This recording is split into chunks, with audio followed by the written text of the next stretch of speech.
नमन करते हुए पूरे प्रदेश और देशवासियों को आज के इस रामोत्सव के अवसर पर कोटि कोटि बधाई और अभिनंदन देते हुए अपनी वाणी को विराम देता हूं। जय जय सीताराम। राष्ट्रीय स्वयंसेवक संघ के सरसंघ चालक डॉक्टर मोहन राव भागवत जी।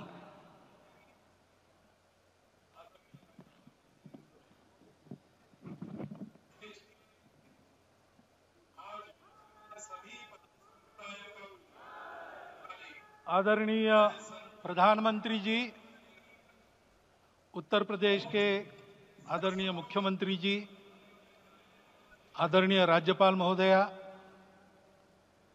देश के आज विद्यमान सभी पंथ संप्रदायों का प्रतिनिधित्व करने वाले हमारे संत ऋषि आचार्य गण और समाज के सब स्तरों का प्रतिनिधित्व करने वाले निमंत्रित महानुभाव,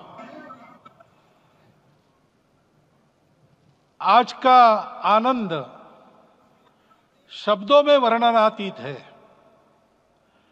और उसके वर्णन करने का प्रयास इसके पहले के वक्तव्यों में अच्छा हो गया है। यह भी बता दिया गया है और हम जानते भी हैं कि आज अयोध्या में रामलला के साथ भारत का स्व लौट के आया है।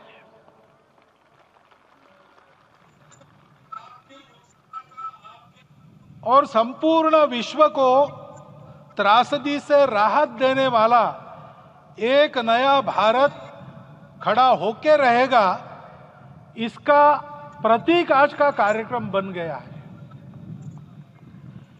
ऐसे समय में आपके उत्साह का, आपके आनंद का वर्णन कोई नहीं कर सकता। हम यहां पर अनुभव कर रहे, पूर्ण देश में यही वातावरण है। छोटे छोटे मंदिर के सामने दूरदर्शन पर इस कार्यक्रम को सुनने वाले हमारे समाज के करोड़ों बंधु वहां पहुंच न पाए, ऐसे घर घर के हमारे नागरिक सज्जन, माता भगिनी सब भाव विभोर है, सब में आनंद है, सब में उत्साह है। और ऐसे समय में जोश की बातों में थोड़ी सी होश की बात करने का काम मुझे ही दिया जाता है। आज हमने सुना कि इस प्राण प्रतिष्ठा महोत्सव में पधारने के पूर्व प्रधानमंत्री जी ने कठोर व्रत रखा। जितना कठोर व्रत रखने को कहा था, उससे कई गुना अधिक कठोर व्रताचरण उन्होंने किया। मेरे पुराना उनसे परिचय है, मैं जानता हूं वो तपस्वी है ही, परंतु वो अकेले तप कर रहे हैं, हम क्या करेंगे। अयोध्या में रामलला आए, अयोध्या से बाहर क्यों गए थे? रामायण में क्यों गए थे बाहर? तो अयोध्या में कलह हुआ। अयोध्या उस पुरी का नाम है जिसमें कोई द्वंद्व नहीं, जिसमें कोई कलह नहीं, जिसमें कोई दुविधा नहीं। वो हुआ 14 वर्ष वनवास में गए। वो सब ठीक होने के बाद दुनिया के कलह को मिटा के वापिस आए। आज रामलला वापस फिर से आए हैं 500 साल के बाद। जिनके त्याग, तपस्या, प्रयासों से ये सोने का दिन आज हम देख रहे, सुवर्ण दिवस देख रहे, उनका स्मरण प्राण प्रतिष्ठा के संकल्प में हम लोगों ने कहा, आपने सुना होगा, स्मरण किया। उनकी तपस्या को, उनके त्याग को, उनके परिश्रम को शत बार, सहस्त्र बार, कोटि बार नमन है।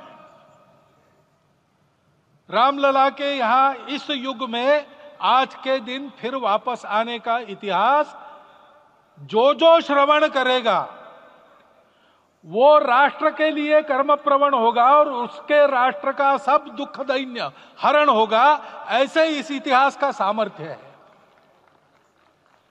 परंतु उसमें हमारे लिए कर्तव्य का आदेश भी है। प्रधानमंत्री जी ने तप किया, अब हमको भी तप करना है। राम राज्य आने वाला है, वो कैसा था? दैहिक दैविक भौतिक तापा, राम राज नहीं कहु व्यापा। सब नर करहि परस्पर प्रीति, चलहि स्वधर्म निरत श्रुति नीति। सब निर्दंभ धर्मरत पुनि, नर अरु नारी चतुर सब गुनी। सब गुणज्ञ पंडित सब ज्ञानी, सब कृतज्ञ नहीं कपट सयानी। राम राज्य के सामान्य नागरिकों का जो वर्णन है, हम भी इस गौरवमय भारतवर्ष की संतानें हैं। कोटि कोटि कंठ उसका जयगान करने वाले हमारे हैं। हमको इस प्रकार के व्यवहार को रखने का तप आचरण करना पड़ेगा। हमको भी सारे कलह को विदाई देनी पड़ेगी। छोटे छोटे परस्पर मत रहते हैं, छोटे छोटे विवाद रहते हैं, उसको लेकर लड़ाई करने की आदत छोड़ देनी पड़ेगी। आखिर है क्या? ये बात बताई, वो सामान्य नागरिक कैसे थे? निर्दंभ, प्रामाणिकता से आचरण करने वाले, केवल बातें करने वाले नहीं और बातें करके उसका अहंकार पालने वाले नहीं थे। काम करते थे, आचरण करते थे और अहंकार नहीं था, ऐसे वो थे। और धर्मरत थे, यानी क्या थे? इस पर कठिन भाषा में प्रवचन बहुत लंबा हो सकता है, लेकिन थोड़े में धर्म के जो 4 मूल्य जिनकी चौखट पर धर्म है, ऐसा श्रीमद् भागवत में बताया है, सत्य करुणा शुचिता तपस, उसका आज हमारे लिए युगानुकूल आचरण क्या है?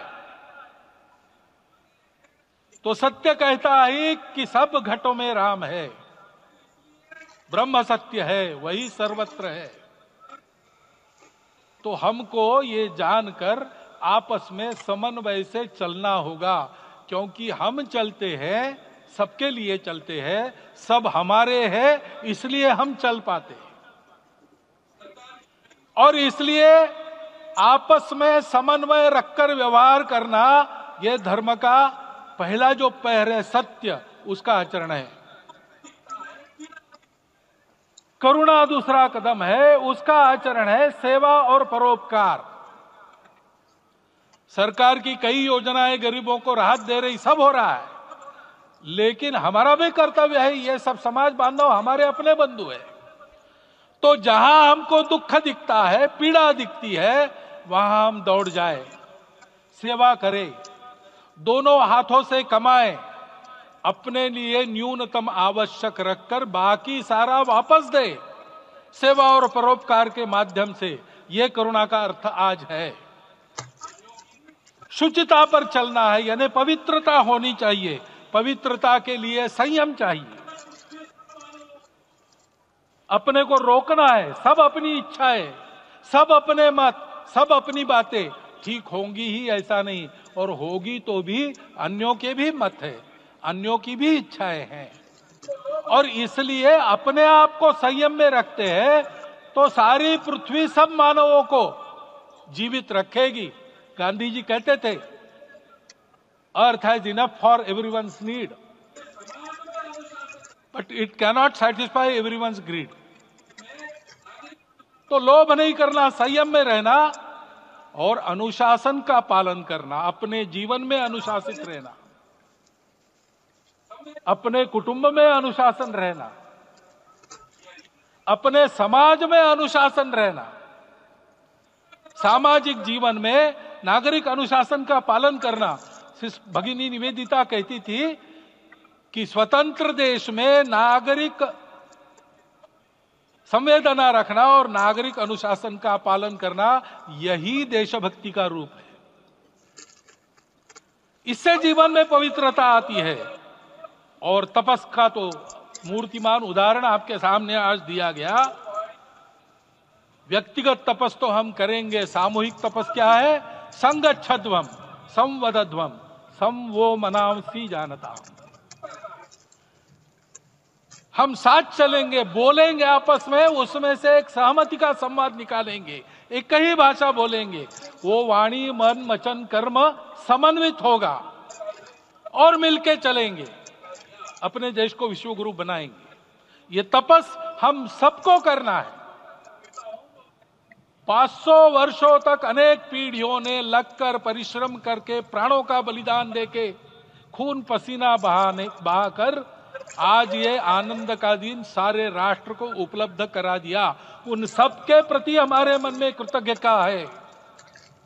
मैं यहां बैठता हूं तो मेरे मन में विचार आता है कि मुझे बिठाया, मैंने क्या किया? वो तो जो उन्होंने किया उसका प्रतिनिधि भी मुझे बनाया गया है। उस प्रतिनिधि के नाते मैं ये अवदान स्वीकार करता हूं और उन्हीं को अर्पण करता हूं। परंतु उनका ये व्रत हमको आगे लेके जाना है। जिस धर्म स्थापना विश्व में करने के लिए राम का अवतार हुआ था, उस धर्म स्थापना को अनुकूल स्थिति अपने आचरण में अपने देश में उत्पन्न करना, यह अपना कर्तव्य बनता है। रामलला आए हैं हमारे मन को आह्लादित करने के लिए, उत्साही करने के लिए, प्रेरणा देने के लिए, साथ साथ इस कर्तव्य की याद दिलाकर उसमें कृति प्रवण करने के लिए आए हैं। उनका आदेश सर पे लेके हम यहां से जाए। सब लोग तो यहां आ नहीं सके, लेकिन वो सुन रहे, देख रहे। अभी इसी क्षण से इस व्रत का पालन हम करेंगे